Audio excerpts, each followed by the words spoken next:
अपन सबके मिथिला में जे भोज होइ छै, खास कऽ कऽ बियाह के, श्राद्ध के वा कोनो कारणवश भोज जे भेल तो ओहिमे देखबै जे बारीक सब रहै छै ओ जबरदस्ती पात पहा के खाय वाला सामान सब धऽ देत।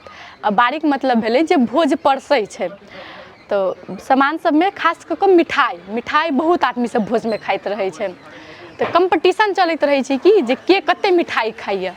तो एकटा हमरा बात याद है कि श्राद्ध के भोज में हम सब गेल रहिए, ओहिठमन बहुते आदमी सब रहथिन, लगभग ओहिमे 70-80 के आसपास उम्र के एकटा बाबा छलखिन। ओ बाबा ओहि बाबा के जबरदस्ती मिठाई दऽ कऽ लोक सब खुअबै छलै जे खाउ खाउ कहि कऽ।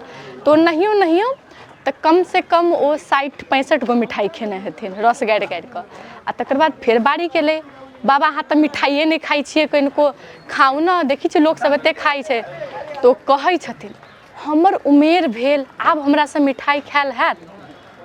हम सब तो ओहिठमन हुनकर मुँह तकिते रहि गेलियै।